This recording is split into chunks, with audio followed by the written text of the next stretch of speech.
शेतकऱ्यांना आधार कार्ड प्रमाणे विशिष्ट ओळखपत्र देण्यासाठी नोंदणी ऑक्टोबरच्या पहिल्या आठवड्यापासून सुरू करण्याचा निर्णय केंद्र सरकारने घेतलाय. मार्च महिन्यापर्यंत 5 कोटी शेतकऱ्यांची नोंदणी पूर्ण करण्याचे उद्दिष्ट ठेवले.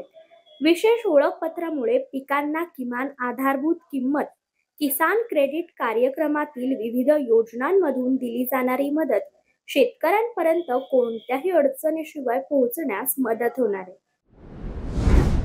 सोयाबीनला कमी दर मिळत असल्याने केंद्र शासनाने राज्यात हमी भावाने खरेदीला मान्यता दिली. यामुळे सध्याच्या दरानुसार 300 रुपये तरी क्विंटलला जादा मिळतील. याचा लाखो शेतकऱ्यांना फायदा होईल. परंतु मागील अनुभव पाहता नियमामुळे आणि सक्षम यंत्रणा नसल्याने शेतकऱ्यांचा खरंच फायदा होणार का, याबाबत साशंकता आहे. राज्यात मागील काही वर्षात सोयाबीनच्या क्षेत्रात वाढ झाली आहे. सध्या खरीपातील सोयाबीन काढणीची वेळ आली तरी हमी भावा एवढाही दर मिळत नाही. त्यामुळे केंद्र शासनाने हमी भावाने सोयाबीन खरेदीसाठी मान्यता दिली आहे. राज्यातील ऊस तोडणी आणि वाहतूक मजुरांच्या कल्याणासाठी शासनाने स्थापन केलेल्या गोपीनाथ मुंडे ऊसतोड कामगार कल्याण महामंडळाकडे कोट्यावधी रुपये पडून आहेत. पण मजुरांसाठी गेल्या 2 वर्षात एकही योजना राबवलेली नाही. नोंदणी कोणी करायची हा गुंताच सुटला नसल्याने मजूर लाभापासून वंचित आहेत. हंगामापूर्वी नोंदणी पूर्ण करा, अन्यथा कोयता चालणार नसल्याचा इशारा संघटनेने दिलाय. वर्षभर जोपासलेला ऊसापासून 4 पैसे मिळतील अशा अपेक्षेने साखर कारखान्याला ऊस घातला खरा. मात्र सोलापूर जिल्ह्यातील 6 साखर कारखान्यांनी या वर्षीचा गाळप हंगाम तोंडावर आला तरी मागील हंगामाचे पैसे दिले नाहीत. कारखाने बंद होऊन 5 ते 6 महिन्यांचा कालावधी लोटला. मात्र साखर कारखान्यांनी शेतकऱ्यांचे पैसे द्यायला तयार नाहीत. सोलापूर जिल्ह्यातील मातोश्री लक्ष्मी शुगर, भीमा सहकारी, Jaihind sugar, Vitthal refinery, Pande sugar, Karmala, Siddheshwar आणि आदिनाथ या कारखान्यांकडे शेतकऱ्यांची थकबाकी शिल्लक आहे.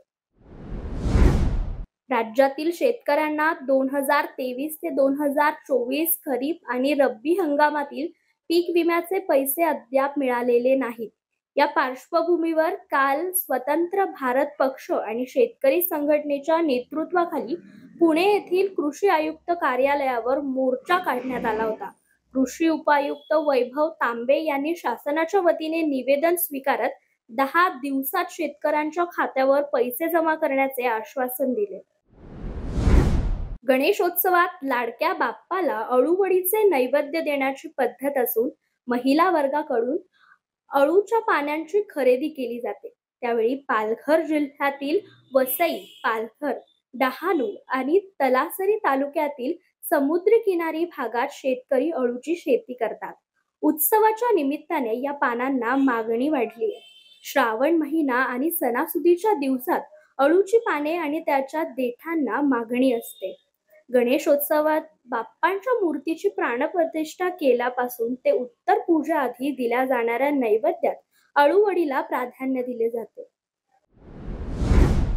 श्रावण महिन्यापासून सणासुदीला सुरुवात झाली असून पोळा सणाला पानाला चांगली मागणी असते. आता तर गणेशोत्सवाला सुरुवात झाल्यापासून मागणीत आणखी वाढ झाली आहे. मागणी वाढल्याने नागवेली पान उत्पादक शेतकऱ्यांना दिलासा मिळाला असून यावेळी तरी शेतकऱ्यांना काहीसा फायदा होतोय.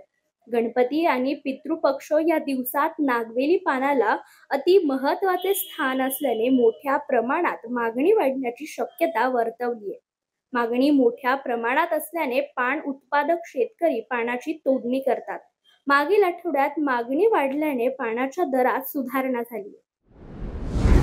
रत्नागिरी जिल्ह्यात झेंडू, लिलीचे उत्पादन घेणारे शेतकरी असले तरी अन्य फुले मात्र कोल्हापूर, सांगली, सोलापूर, सातारा येथून येतात. पावसामुळे फुलांच्या पिकाचे नुकसान झाल्यामुळे उत्पादनात मोठी घट झाली आहे. गणेशोत्सवामुळे मात्र फुलांच्या मागणीत कमालीची वाढ झाली असून फुलांची मागणी दुप्पट झाली असल्याचे विक्रेत्यांनी सांगितले. फुलांची आवक घटल्यामुळे बाजारात मागणीच्या तुलनेने आवक कमी राहिली. त्यामुळे फुलांचा भाव अधिक आणि पूजा साहित्याच्या दरात देखील वाढ झाली आहे.